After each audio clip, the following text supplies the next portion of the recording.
লকডাউনত সাধাৰণ মানুহক কোবাই কোবাই ভাগৰ নালাগিল আৰক্ষীৰ অলপ মনোৰঞ্জন নৈশ কাৰ্ফিউৰ মাজতে জাহাজত আৰক্ষীৰ পাৰ্টি নৈশ কাৰ্ফিউ আৰু কঠোৰ লকডাউনৰ মাজতে গুৱাহাটীৰ ব্ৰহ্মপুত্ৰৰ বুকুত বিলাসী জাহাজত আৰক্ষীৰ পাৰ্টি লকডাউন আৰু স্বাস্থ্য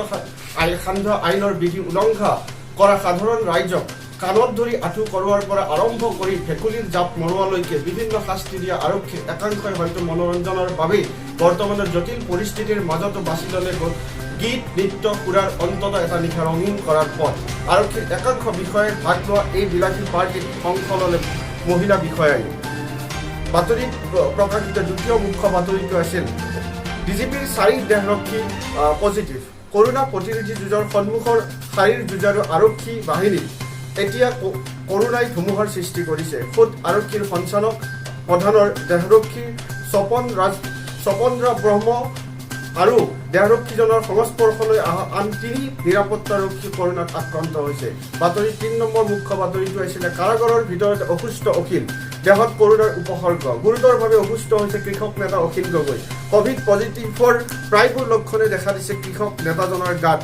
জ্বৰ চৰ্দি তীব্ৰ মূৰৰ বিষৰ লগতে তেওঁৰ দেহত কিছুমান গুটি ওলাইছে ছাত্ৰ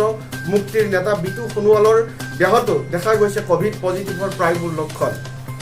বাতৰিত প্ৰকাশিত চতুৰ্থটো মুখ্য বাতৰি আছিলে দিহিং পাটকাই হ'ব ৰাষ্ট্ৰীয় উদ্যানলৈ উন্নীত হ'ব দিহিং পাটকাই অভয়াৰণ্য এই সম্পৰ্কীয় কাম কাজ ইতিমধ্যে আৰম্ভ হৈছে উল্লেখ্য দিহিং পাটকাই অভয়াৰণ্যৰ বৈচিত্ৰ্যতাক ৰাষ্ট্ৰীয় উদ্যানৰ স্বীকৃতি বিশ্বৰ পৰ্যটন মানচিত্ৰত এক উল্লেখযোগ্য স্থান দিয়াৰ লক্ষ্যৰে লগতে প্ৰাকৃতিক প্ৰাচুৰ্যতাৰ ভৰপূৰ অভয়াৰণ্যখনক উদ্ভিদ আৰু জীৱকুলৰ তথ্য অন্যান্য বনজ সম্পদৰাজিৰ সুৰক্ষা আৰু জৈৱ বৈচিত্ৰ্যৰ বৈশিষ্ট্যসমূহ অক্ষুণ্ণ ৰাখি অভয়াৰণ্যখনক প্ৰকাশ কৰা নিৰাপত্তা সুনিশ্চিত কৰাৰ উদ্দেশ্যেৰে মুখ্যমন্ত্ৰী সৰ্বানন্দ সোণোৱালে বন বিভাগক দিহিং পাটকাই অভয়াৰণ্যখনক ৰাষ্ট্ৰীয় উদ্যানলৈ উন্নীত কৰাৰ বাবে যথোচিত পদক্ষেপ গ্ৰহণ কৰিবলৈ নিৰ্দেশ দিছে বাতৰিত প্ৰকাশিত